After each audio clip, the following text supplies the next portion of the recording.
Welcome to part 2 of the games that I beat in 2021.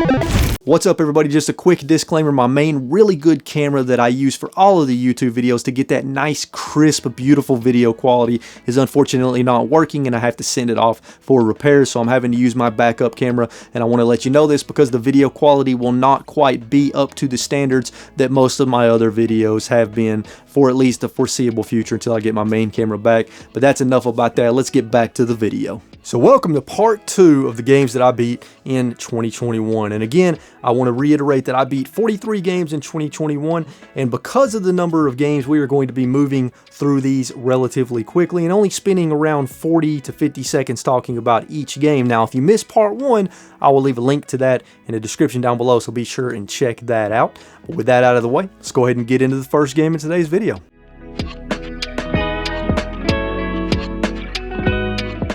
A Way Out is a story-based action-adventure game that is basically a long interactive movie about two guys who break out of prison together and team up on a mission. A Way Out was developed by Hazelight Studios and written and directed by Joseph Fares, who also wrote and directed Brothers, A Tale of Two Sons, and It Takes Two. A Way Out can only be played co-op, and it is a very fun and unique co-op experience wrapped around a really compelling story. I played it with my nephew through Xbox Game Pass, and we both had a blast playing through it, so I recommend checking out A Way Out.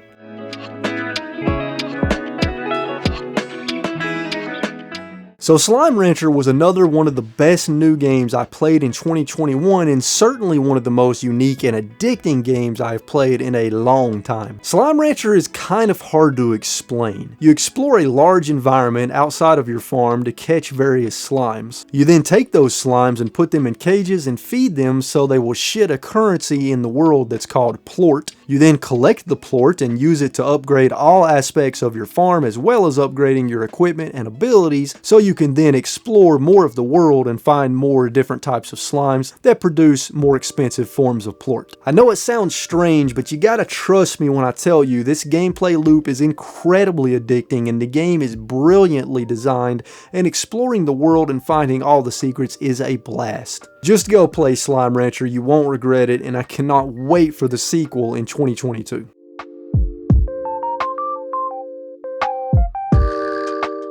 I'm not going to go into too much detail here with Hello Kitty Roller Rescue because I made an episode of GameCube Gallery on it, which I will leave a link to in the description down below, so be sure and check that out. But Hello Kitty Roller Rescue is essentially a 3D platformer, and it is a very easy game. I will say this though, I went into it expecting the game to be terrible, but to my surprise, Hello Kitty Roller Rescue was not too bad. I actually had some fun with it here and there, so be sure and check out the GameCube Gallery episode to learn more.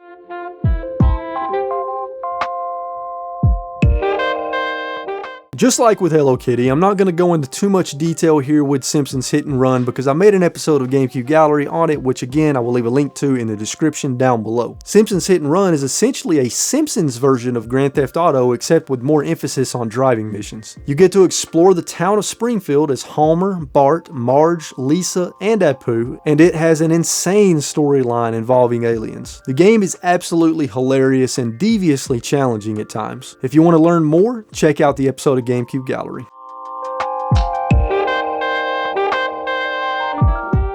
I finally played and beat the first Psychonauts game via Game Pass, and I loved every moment of it. Not only is it a fantastic 3D platformer filled with tons of unique gameplay mechanics involving psychic powers, but the game is visually stunning and looks like you're playing a Tim Burton film like Nightmare Before Christmas. And because most of the levels involve you going into someone's head, the level design is insane and strange and endlessly creative. Psychonauts 2 takes everything great about the first game and makes it even bigger and better. The visuals, the level design, and gameplay are some of the best I've experienced for a while, and the story was fantastic. Psychonauts 2 is easily one of the best games I played and beat in 2022. It had some of the most creative levels I have seen in a 3D platformer, and each one felt totally unique, and they were all so very bizarre. Seriously folks, if you have never played a Psychonauts game and you have an Xbox One or Series S or X and Game Pass, or if you have the games physically, then you have got to play play them both because it is a gaming experience I would hate for you to miss out on.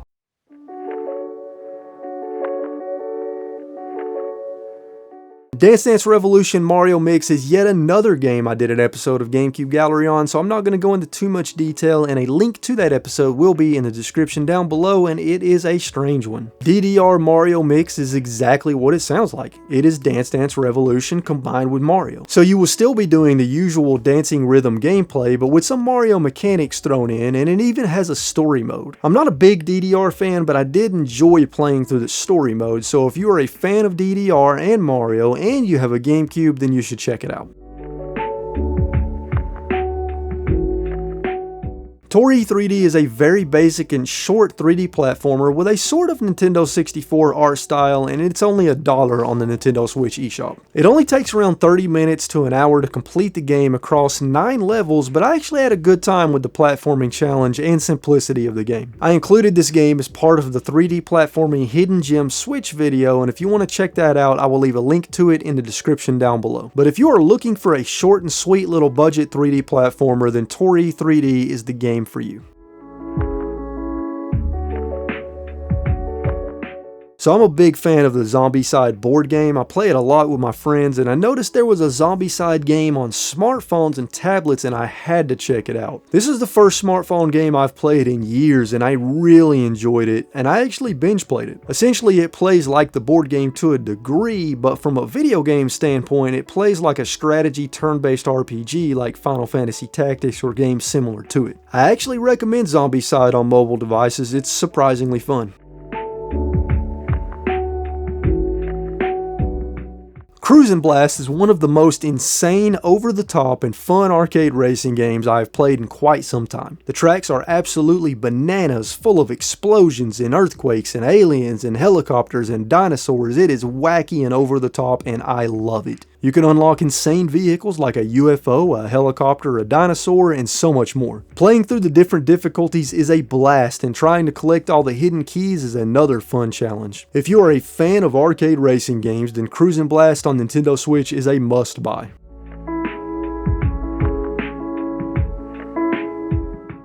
Just like Toree 3D, MacBat64 is a very basic and short 3D platformer with even more of an N64 art style, and it is only $2 on the Nintendo Switch eShop. MacBat64 has a very clear inspiration from the Banjo games, and it is a very fun little platformer. Just like with Toree 3D, I included this game as part of a 3D platforming Hidden Gem Switch video, and if you want to check that out, I will link to it in the description down below. But if you are a fan of the Nintendo 64 era and 3D platformers, then MacBat64 will be right up your alley.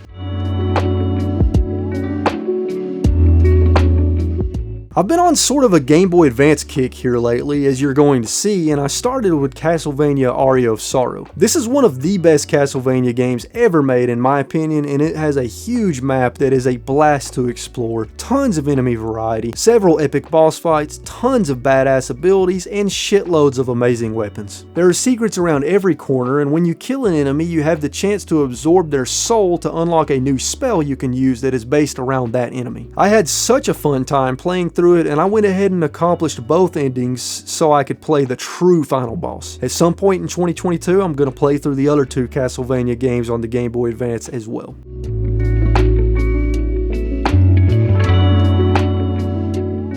There is so damn much I could say about Metroid Dread, but I will keep it brief. Firstly, I want to say not only is it one of the best games I played in 2021, but it is also now my favorite 2D Metroid game. The gameplay is phenomenal and fast and smooth as butter, and the new abilities Samus gains in this game are so much freaking fun. The Emmy mechanic and sections are tense and a nice addition, and the boss fights are epic, and some of them are insanely difficult, especially the final boss. Nintendo absolutely knocked it out of the park with Metroid Dread, and if you own a Switch, this is a must play.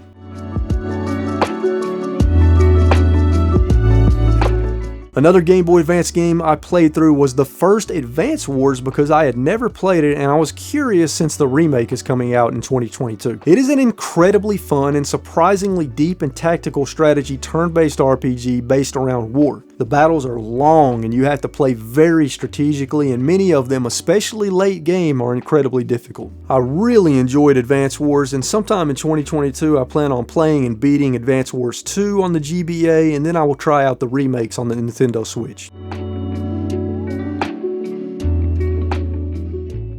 Another Game Boy Advance game I played and beat, and one that I never heard of, is called Summon Knight's Swordcraft Story, and it is a hidden gem on the Game Boy Advance for sure. It is an action RPG, but when you enter a battle, it goes into a 2D perspective and you use melee weapons and magic to win the battles with enemies and bosses in real time. It has a great story and a ton of interesting characters, but the gameplay is really where it's at. It is a fairly long game too. I think it took me around 20 hours to complete it. If you're looking for an awesome hidden gem on Game Boy Advance, then check out Summon Knight's Swordcraft Story.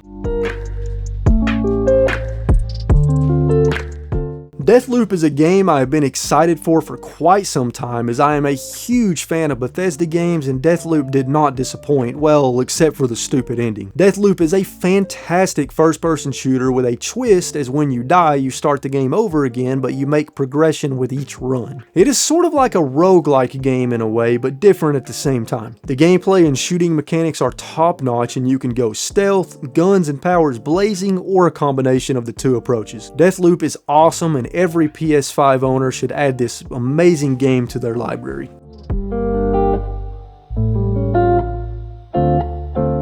Another awesome PlayStation 5 exclusive I played and beat was Ratchet & Clank Rift Apart. And now if you've played a Ratchet & Clank game before, then you know what to expect here, as it is basically just like all the other games except bigger, better, more epic, and prettier. This Ratchet & Clank has some of the coolest and most unique guns in the history of the series, and the planets you visit are so much fun to explore and try to 100%. Insomniac really knocked it out of the park here, and I consider Ratchet & Clank Rift Apart to be a must-buy PS5 game.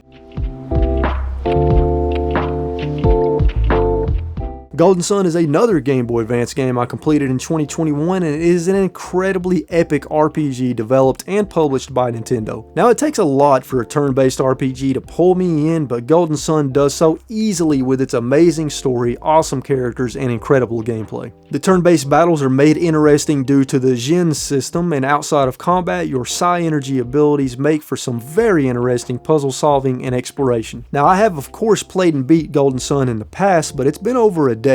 After completing it, I immediately moved on to Golden Sun 2, which is just as amazing. I've played the first Dark Souls game twice now, but each time I only made it about halfway through the game and I never actually beat it. Well, I decided it was finally time for me to beat a Dark Souls game, and since I was burnt out on the first game, I decided to play Dark Souls 2 instead. Completing Dark Souls 2 was one of the most challenging things I've done as a gamer, and damn, it felt so good. Dark Souls 2 is now one of my favorite games, and I enjoyed every single moment of this incredible masterpiece of a game. After I work through all the DLC, I may move on to Dark Souls 3 because I need more.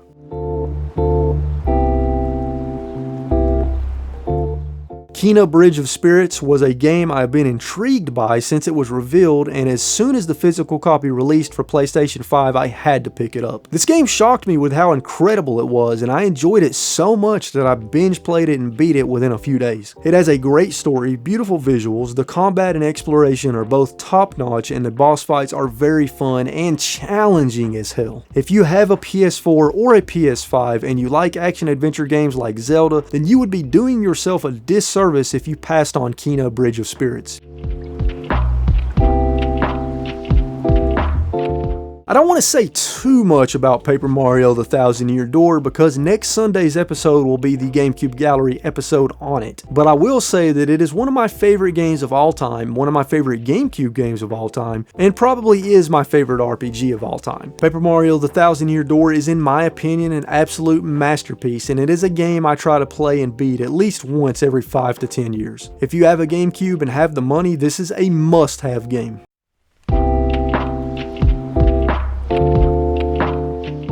I have been a fan of the Far Cry series since Far Cry 3, and Far Cry 5 was my favorite Far Cry game so far, so of course I was excited for Far Cry 6. Well, sadly, the game really let me down in many ways. The story was boring and uninteresting. The world, although beautiful, was large, empty, and just not interesting. The missions and activities were also incredibly repetitive and dull at times, but I did enjoy the combat and the guns were a lot of fun. I also enjoyed the vehicles and the Amigo system was fun and entertaining. But overall, I was disappointed, and I have to say, I don't recommend Far Cry 6. Well, there you have it, folks. That's part 2 of the games that I beat in 2021. If you enjoyed this video, please be sure and hit that like button. If you missed part 1, I will leave a link to that in the description down below. And I want to know from you in the comments, have you beat or played any of the games that I beat in 2021 and talked about in today's video? Also, let me know in the comments if there are any games that you beat in 2021 that you would like to share. I would love to hear those in the comments down below. As always, folks, stay safe out there, keep playing games and having a good time, and I will catch you all in the next video. Later. If you made it to the end of this video, thank you so much. You're freaking awesome. And if you enjoyed it, hit that like button, share it with your friends and family. Check out all the social media links in the description down below. And if you want to see more RetroWolf88 videos, here's a couple more for you. Now, if you'll excuse me, I'm going to go play some more video games. Later.